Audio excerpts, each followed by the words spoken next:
말씀을 함께 보겠습니다. 고린도 후서 10장 1절에서 11절까지의 말씀입니다.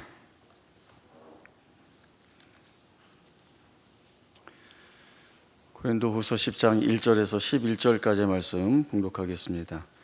너희를 대면하면 유순하고 떠나 있으면 너희에 대하여 담대한 나 바울은 이제 그리스도의 온유와 관용으로 친히 너희를 권하고 또한 우리를 육신에 따라 행하는 자로 여기는 자들에 대하여 내가 담대히 대하는 것 같이 너희와 함께 있을 때에 나로 하여금 이 담대한 태도로 대하지 않게 하기를 구하노라. 우리가 육신으로 행하나 육신에 따라 싸우지 아니하노니 우리의 싸우는 무기는 육신에 속한 것이 아니요 오직 어떤 견고한 진도 무너뜨리는 하나님의 능력이라. 모든 이론을 무너뜨리며 하나님 아는 것을 대적하여 높아진 것을 다 무너뜨리고 모든 생각을 사로잡아 그리스도에게 복종하게 하니 너희의 복종이 온전하게 될 때에 모든 복종하지 않는 것을 벌하려고 준비하는 중에 있노라.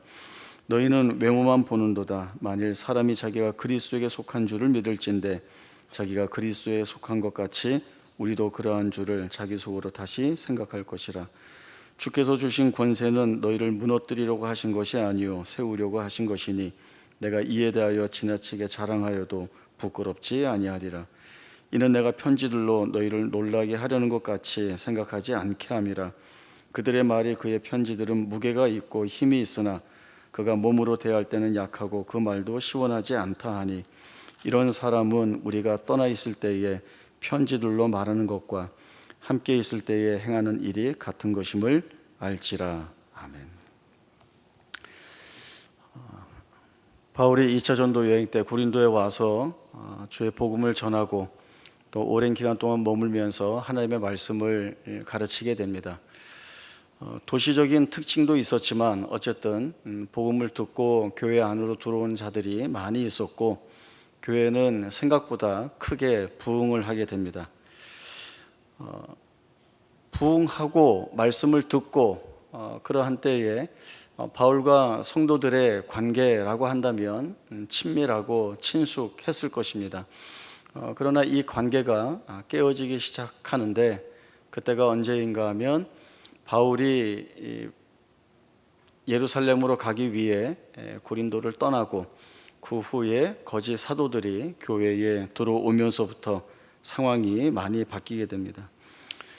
거짓 사도들은 들어와서 바울이 전한 복음을 옳지 않다라고 이야기를 합니다. 다른 도가 있다 이렇게 가르치면서 성도들을 미혹하게 하였고 이 일로 인하여서 교회가 많이 혼란스럽고 어지럽게 되었습니다. 특별히 바울이 사도가 아니라고 하는 이 사도권에 대한 공격을 여러 모양으로 하게 되는데 인신공격성 이야기도 이 바울에 대하여서 하고 또 겉과 속이 다른 사람, 너희를 위하는 것 같지만 그렇지 않은 사람, 이런 사람의 말은 들을 이유가 없다라고 하는 식으로 이 바울을 폄하해 가기 시작합니다. 오늘 본문 말씀 속에서도 그 같은 내용이 나오고 있습니다. 거짓 사도들이 바울에 대해서 하는 얘기가 너희를 대면하여서 이야기할 때는 이제 유순하게 말을 한다. 이것은 큰 소리 치지 못하고 그저 우물쭈물대면서 무슨 말을 하는지도 알아듣지 못하게 자기 혼자 그저 그렇게 이야기하고 있다가 가는데 떠나 있어서 편지를 써서 보낼 때에는 아주 강력한 필체로 굉장히 나무라고 또 책망하는 그런 모습들을 이 바울이 많이 보이지 않느냐. 봐라, 이 바울이 이렇게 이런 사람이다라고 하는 걸로 많이 몰아가게 됩니다. 바울은 고린도 교회에 대한 고린도 교회뿐만 아니라 모든 교회와 성도들에 대해 사랑하는 마음을 가지고 있고 또 그들이 바른 복음의 진리 안에서 벗어나지 않기를 바라는 마음이 사도로서도 그 마음이기도 하겠지만 또 교회 성도들과의 친밀한 관계 속에서 이루었었던, 어떻게 보면 영적인 부모로서 그 가지고 있는 마음이 많이 아프고, 또 자신에 대하여 오히려 그 성도들이 이 악한 거짓 사도들의 세력에 편승해서 같이 비방하고 욕을 할 때에는 많이 당황하기도 하고 아픈 마음이 이 바울에게도 분명히 있었을 것입니다. 그러나 변호를 하죠. 자기가 할 수 있는 말을 이 바울이 하게 됩니다. 제일 먼저는 복음이 틀리지 않았다라고 하는 사실을 누누이 이야기를 하게 되고, 또 자신이 예수님의 제자가 아니라고 해서 사도가 아니라고 하는 말은 틀린 말이라고 이야기를 합니다. 본인이 다메섹 도상에서 부활하신 주님을 만나고 사도로 부름받고, 또 유대인들에게도 복음을 전하지만 그러나 특별히 이방인들을 위하여 택한 주의 그릇으로 쓰임 받고 있는 것에 대한 그러한 증언들을 하면서 자신의 정당한 사도권에 대한 변호도 하고 있습니다. 무엇보다도 바울이 정말 그 고린도 교회 성도들을 만나거나 아니면 편지로 할 때 드러내 보이고 싶은 것이 무엇이 있었을까? 제가 바울의 입장에서 서서 생각을 해본다고 한다면 내 마음이 이래라고 하는 것들을 좀 많이 말하려고 하지 않았을까라고 하는 생각이 듭니다. 사실 마음이야 드러내놓고 정확하게 이야기할 수 없는 부분이기도 합니다. 속담에도 10길 물속은 알아도 한 길 사람 속은 모른다. 맞습니까? 예, 너무 오래돼서 헷갈립니다. 요즘 이런 게 좀 헷갈리는데, 깊은 물속은 알아도 한 길 사람 속은 모른다는 거죠. 그러나 바울은 정말 진심을 다해서 고린도 교회 성도들을 향한 자신의 마음이 어떠한지를 그동안 누누이 이야기를 했습니다. 이 거짓 사도들이 이야기하고 있는 이 강약의 문제는 이런 식으로 보여집니다. 대면하여 만났을 때는 가장 좋은 말로 긍휼한 마음을 품고, 그리고 조용하게 권면을 해서 그들의 마음을 돌이켜서 주 앞에 바로 세우고자 하는 그러한 절절한 마음을 가지고 이야기를 하는 것이라고 한다면, 또 떨어져서 편지를 써서 보내긴 하지만 그러나 또 그 교회와 성도들을 바르게 세워나가기 위해서는 권면도 필요하고, 또 한편으로는 강한 책명도 필요합니다. 그래서 그것을 가르치기 위해 강한 어조로 편지를 써서 보낼 때도 있죠. 그러나 이것들을 뒤집어서 유약하고, 만났을 때는 유약하고, 편지로 써 보낼 때에는 이렇게 겉과 속이 다른 사람으로 폄하하면 많이 억울할 것 같습니다. 어쨌든 바울은 자신의 복음에 대한 내용, 그리고 또 자기 마음에 대한 그러한 진실한 것들을 다 드러내므로 해서 고린도 교회 성도들이 이제 마음을 바꾸고 다시 바울의 신앙 지도를 받고 또 그 말씀에 따르겠다라고 하는 그러한 고백들을 하는 자리에까지 가게 됩니다.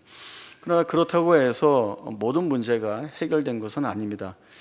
여전히 교회 안에는 이 거짓 사도들의 영향을 받아서 계속해서 반대하는 세력들이 남아있기 때문에 그렇습니다. 오늘 본문의 이 문단도 그렇게 남아서 자기를 공격하고 있는 사람들, 바울의 1차적인 입장에서 보면 자기를 핍박하고 반대하는 사람들이지만, 그러나 2차적으로 볼 때에는 여전히 다시금 마음을 돌이켜서 주의 거룩한 성도들로 돌아와야 할 자들이기 때문에 이들에 대한 자기가 해 주어야 할 말을 이제 전하고 있습니다. 오늘 본문이 재미있습니다. 처음 시작이 어떻게 되고 있는가 하면 이렇게 얘기를 하죠. 너희를 대면하면 유순하고 떠나 있으면 너희에 대하여 담대한 나 바울은. 이게 거짓 사도들이 한 말이잖아요. 그런데 요거를 그대로 따라하면서 이야기를 하고 있습니다. 이제 그들이 비아냥됐던 얘기를 하는 거죠. 이렇게 이 말씀 볼 때마다 저는 바울이 사실은 상당히 성깔이 있다. 그런 다혈질이라고 하는데 정말 이 다혈질적인 그러한 내용들이 있다라고 하는 생각들을 해보게 됩니다. 그러나 그렇다고 해서 바울은 강대강으로 부딪혀서 문제를 해결하려고 하는 마음은 절대 가지고 있지 않습니다. 바울은 자신의 생애도 그렇지만 또 사도로 부름받고 사역을 해오면서 수없이 많은 핍박과 또 반대와 어려움들을 겪었습니다. 그러한 일들을 하나하나 풀어가는 가운데에 어떻게 해야 이 문제를 잘 풀어내고 그리고 어떻게 해야 그것이 모든 사람들에게 은혜가 되는가라고 하는 사실들을 아주 잘 알고 있습니다. 그래서 그 방법을 다시금 끌어내어 사용을 하고 있습니다. 어떻게 하는가 하면 이 모든 일들이 그리스도의 온유와 관용으로 해야 된다라고 하는 것을 이 바울이 알고 있습니다. 온갖 조롱과 멸시에도 불구하고 바울은 그리스도의 온유와 관용으로 너희에게 권한다라고 하는 이 말을 전하고 있습니다. 바울은 알고 있습니다. 뭘 알고 있는가 하면 사람이 하는 온유와 관용, 자기가 할 수 있는 온유와 관용은 끝까지 갈 수 없다는 것을 알고 있죠. 바울뿐만 아니라 모든 사람이 어렵고 억울하고 오해받는 자리에서 그래 내가 참고 나아가지만 그러나 내가 내 마음을 가지고 내가 참는 거라고 한다면 결국 어떠한 상황 속에서는 자기가 참을 수 없는 벽을 만나게 되고 그 경우에는 참지 못하고 터져버리게 되고 만다는 것입니다. 아무리 너그럽게 받아들이고 용서한다고 해도 한계를 넘어가면 더 이상 자기가 할 수 있는 일이 없다는 것을 알고 있습니다. 그래서 바울은 내가 온유와 관용으로 한다가 아니라 내가 그리스도의 온유와 관용으로 너희를 권한다라고 하는 이야기를 하고 있습니다. 거짓 사도들과 또 그들과 함께하는 자들이 아무리 바울을 비방하고 조롱해도 바울은 그리스도께서 하신 그 마음을 가지고 온유와 관용으로 그 적대자들 앞에 자기 자신을 세우고 있습니다. 사람으로 보면 어떻게 보면 용서할 수 없겠지만 그러나 주님의 마음을 가지고 그 온유와 관용으로 너그럽게 받아들일 때 용서할 수 있다라고 하는 사실을 누구보다도 이 바울이 잘 알고 있고 그래서 그 모습을 드러내 보이고 있습니다. 그래서 바울은 너희는 이렇게 해야 한다라고 하는 권면을 하고 있는데 그게 뭔가 하면 내가 그리스도의 온유와 관용으로 너희를 대하니 너희는 그리스도 안에서 자신의 잘못을 돌아보고 그리고 내가 온유와 관용으로 주님의 마음을 가지고 대할 때 이 자리에 함께 들어와서 서라라고 하는 이 권면을 하고 있는 것입니다. 바울은 이 고린도 교회가 겪고 있는 이 상황이 사람들이 자기의 이익을 얻기 위하여 사람들로부터 명성을 얻기 위하여 하는 일로 보이지만 그러나 이것이 육신의 전쟁이 아니라 영적 전쟁이라고 하는 사실을 아주 깊이 들여다보고 있습니다. 영적인 전쟁이기 때문에 육신의 무기로 싸워야 할 것이 아니라 오직 어떠한 견고한 진도 무너뜨리는 하나님의 능력으로 이 전쟁을 해야 한다. 그것이 우리의 무기여야 한다라고 하는 이 사실을 이 바울이 이야기하고 있습니다. 톰 행크스라고 하는 영화 배우가 주연한 라이언 일병 구하기라고 하는 영화가 있습니다. 이 영화 한 편에는 그 인생이 담고 있는 수없이 많은 질문에 고민도 안고 있고 또 그에 대한 답도 주고 있는 영화입니다. 이 영화의 충격은 첫 5분에 있습니다. 그 첫 장면이 연합군이 이제 그 노르망디라고 하는 그 해안에 상륙하는 작전입니다. 어떻게 시작이 되는가 하면 큰 군함에 여러 척의 상륙함이 실려 있는데 그 상륙함 안에는 이제 군인들이 완전 군장을 하고 그 안에 타고 있습니다. 물론 항공이나 함포 사격으로 그 상륙함을 독일군의 진지들을 아주 많이 공격을 하지만 나중에 알고 봤더니 별로 피해를 주지 못했던 겁니다. 독일군도 철저하게 자신들을 보호하느라고 벙커도 아주 잘 만들어 놓고 대비책을 잘 갖춰 놓고 있었던 겁니다. 근데 이쯤이면 됐다 하고 군인들을 상륙을 시키죠. 작은 상륙함을 타고 들어가게 되는데 이제 이 상륙함 안에 이제 한 40-50명의 군인들이 있습니다. 모든 해변에 걸쳐서 이 상륙함이 한꺼번에 밀고 들어가죠. 군인들이 뭘 해야 되는가 하면 이제 문이 열리면 돌격 앞으로 하고 이제 뛰어나가야 됩니다. 그 뛰어나가서 해변에 설치되어 있는 여러 지뢰도 있고 철조망도 있고 여러 이 돌격해 오지 못하도록 막아둔 장애물들이 있는데 그것들을 다 빠르게 신속하게 돌파해서 자기 몸을 숨길 때를 찾아야 되고 그 다음에 반격을 해서 이 독일군 진지를 공격해야 합니다. 공격이 쉬울까요? 방어가 쉬울까요? 마음 먹고 준비하고 있는 방어하는 진지를 뚫는 것은 대단히 힘듭니다. 상륙함이 문이 열리는데 문이 열리자마자 그 문 앞으로 독일군들이 기관총을 쏘아야 됩니다. 한 걸음도 내딛지 못하고 그 상륙함 안에서 다 총 맞아 죽습니다. 그러니까 이제 놀래니까 어떻게 해야 돼요?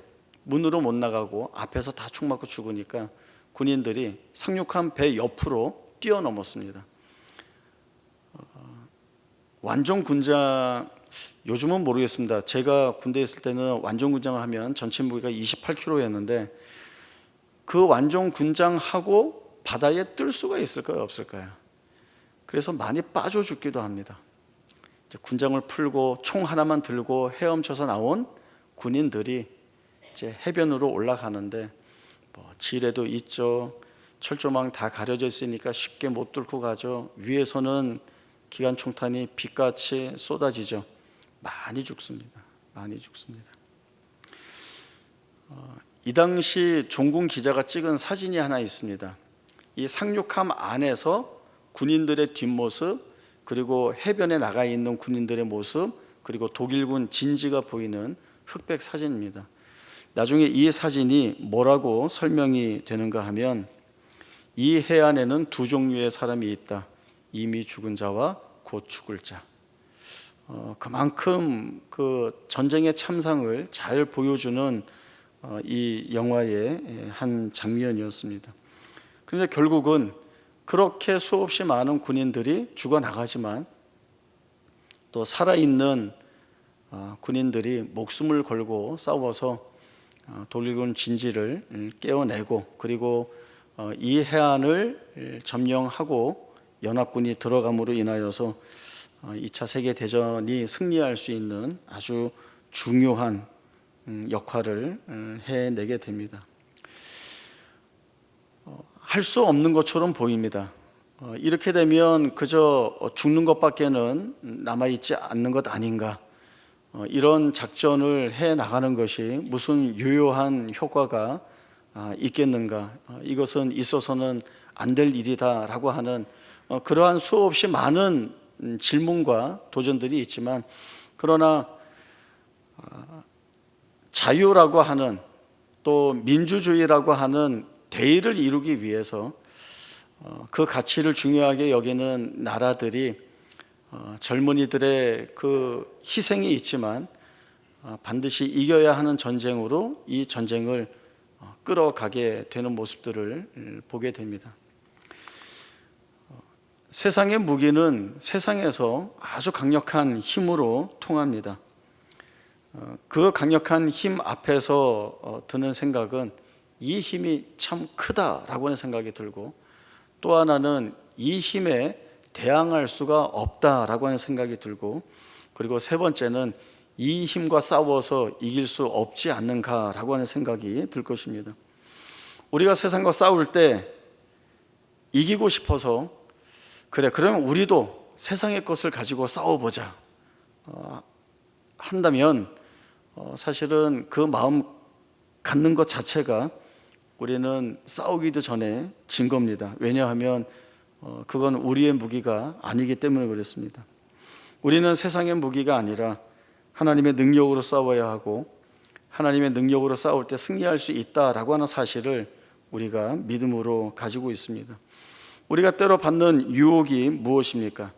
세상의 힘이 얼마나 강한지 잘 알고 있기 때문에 우리도 세상의 힘대로 한번 싸워볼까 싶은 그러한 생각들을 하게 됩니다. 그리고 그것으로 세상을 위협하고 세상을 무릎 꿇리고 그리고 우리가 옳다라고 하는 그 깃발을 높이 들고 싶은 욕망이 늘 우리 마음속에 다가옵니다. 그러나 갈라디아 5장 13절의 말씀을 보면 우리가 얻은 자유는 육체의 기회를 삼을 자유가 아니라 오직 사랑으로 서로 종로로 타는 자유라고 말씀을 하고 있습니다. 바울은 내가 사도야, 너희는 내 말 들어야 돼, 안 들으면 다 잘라버릴 거야, 이런 식으로 위협하거나 뭐라고 한 것이 아니라 그리스도의 온유와 관용으로 대할 때 그들의 마음이 변할 것이고 또 주님께서 그 은혜를 쫓아 행하는 자들에게 확인시켜주는 바를 통하여서 이 방법, 이 길로 가는 것이 옳다라고 하는 것을 분명히 보여줄 것을 이 바울이 잘 알고 있습니다. 우리가 주님이 가신 길, 그 길을 쫓아가고 또 주님이 우리에게 주셨던 주의 말씀들을 우리가 붙들고 살리라라고 하는 그러한 고백을 가지고 살아가고 있습니다. 그래서 우리는 세상의 힘이라고 하는 것들을 가지고 세상을 무릎 꿇리는 것이 아니라 그리스도의 마음으로 끌어안는 것이 우리 주님이 하셨던 방법이고 또 그것이 바로 승리할 수 있는 길이라고 하는 것들을 분명하게 보여줍니다. 바울은 이 편지를 통하여서 겁을 주려고 하는 것이 아니다, 이렇게 이야기합니다. 그리고 그 전이나 지금이나 내가 너희에게 하고 있는 변치 않는 모습을 그리스도 안에서 너희가 볼 수 있기를 소망한다라고 하는 마음을 전하고 있습니다. 바울은 아주 솔직한 사람입니다. 고린도전서 2장에서 자신에 대해 뭐라고 얘기하는가 하면 형제들아, 내가 너희에 나아갈 때에 하나님의 증거를 전할 때에 말과 지혜의 아름다운 것으로 하지 아니하였다. 왜냐하면 나는 너희식으로 자랑할 만한 것이 없었기 때문에, 나는 아무것도 할 줄 모르기 때문에 내가 붙들 수 있는 것은 성령의 능력, 하나님의 능력 밖에는 없었기 때문에 나는 그 얘기만 할 수밖에 없었다라고 하는 이야기를 합니다. 그리고 이러한 바울을 데리고 하나님이 하신 일이 무엇인가 하면 고린도전서 1장에서 바울이 이야기하듯이 형제들은 너희를 부르심을 보라라고 하는 이야기를 하고 있습니다. 너희 자신을 스스로 봐라. 육체를 따라 지혜로운 자가 많지 않고 문볼 좋은 자가 많지 않고 능한 자가 많지 않다라고 하는 이야기를 하고 있지 않습니까?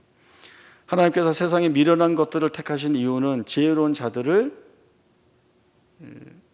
스스로 하여금 보게 하시려는 것이고, 또 세상의 약한 것들을 택하사 강한 것들을 부끄럽게 하시고, 하나님께서 세상에 천한 것들과 멸시받는 것들과 없는 것들을 통하여서 있는 것들을 폐하려 하신다는 것이죠.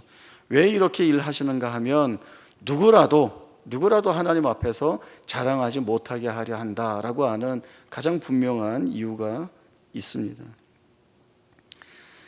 바울은 이야기를 합니다. 내가 너희에게 전하고자 하는 것이 그리스도의 온유와 관용으로 하자는 주님의 말씀인데, 너희가 내 말이 무엇인지를 알고 이 길에 나와 함께 걸어가야 된다라고 하는 이 말을 하고 있습니다. 세상이 우리의 지위와 신분과 명예와 권위를 지켜주지 않습니다.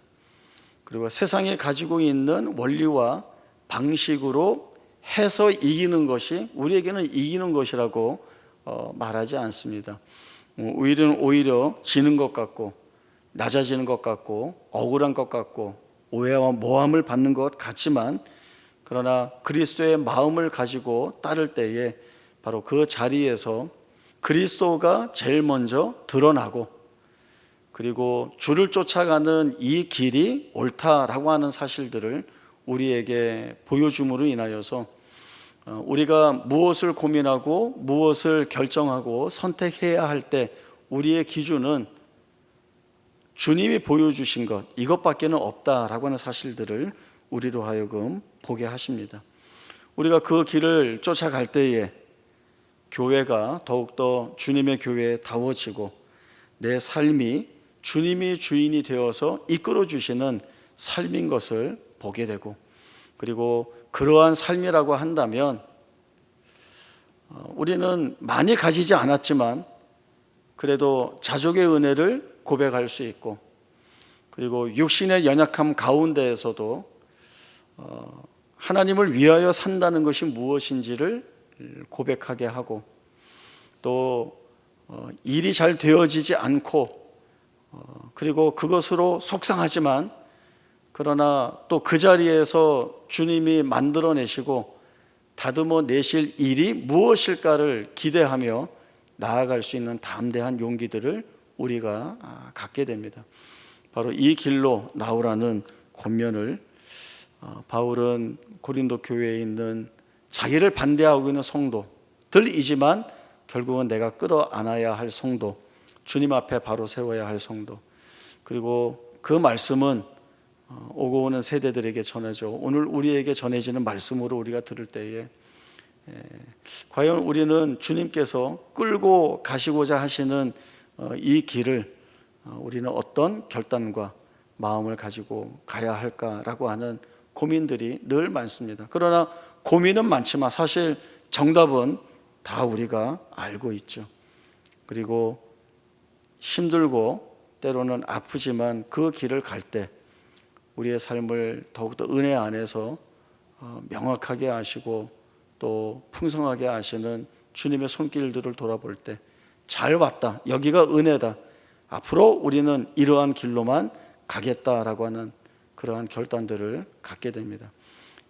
우리들이 만나는 모든 삶의 그리고 생애의 현장 속에서 부딪히는 일들 속에 무엇으로 확인받고 무엇으로 정당하고 무엇으로 우위에 있는 이런 이유들이 아니라 내가 지금 여기에서 주님이 주시는 말씀대로 산다면, 또 주님이 가신 그 길대로 내가 쫓아가는 제자로서 그 길을 간다면 내가 해야 할 제자도가 무엇일까? 이것이 우리의 기도가 되어야 하고 또 기도 가운데에서 찾아야 낼 답이기도 합니다. 이 귀한 답을 찾아내고 또 그 답을 쫓아 살아가면서 복된 믿음의 고백을 갖는 귀한 은혜가 있기를 바랍니다. 기도하겠습니다. 하나님 아버지, 은혜를 감사합니다. 여전히 바울은 자기를 반대하는 성도들과 얼굴을 맞대고 있습니다. 그들은 바울을 비방하고 조롱하며 믿지 못할 사람이라고 멸시하고 있습니다. 그러나 그러한 그들조차도 바울의 눈에는 하나님께서 택하신 성도들이고 또 그들을 그리스도의 마음으로 끌어안아 그들이 다시금 거룩한 성도로 회복되어 주의 몸된 교회를 같은 마음으로 섬겨 나가야 할 것이라는 귀한 마음으로 은혜의 권면을 하고 있습니다. 오늘 우리에게도 주님이 주시는 귀한 말씀입니다. 우리의 연약하고 부족함 가운데에서도 주님의 마음을 품게 하시고 또 어떠한 상황과 처지 가운데에서도 그리스도의 온유와 관용함으로 일을 할 때에 하나님이 거기에 은혜를 담으시고 또 더욱더 풍성케 하시는 놀라운 능력을 맛보게 하신다는 것들을 저희들이 알고 있습니다. 이 알고 있는 바를 다시금 우리의 삶에 잘 적용하여서 주님 위하여 사는 복된 생애, 또 주님을 닮은 자로서 주님이 기뻐하시는 생애를 살아낼 수 있는 귀한 은혜가 오늘 이 말씀을 붙들고 나아가는 우리 모두의 삶 가운데 풍성히 채워질 수 있도록 은혜를 베풀어 주시옵소서. 거룩하신 예수님의 이름으로 기도하옵나이다. 아멘.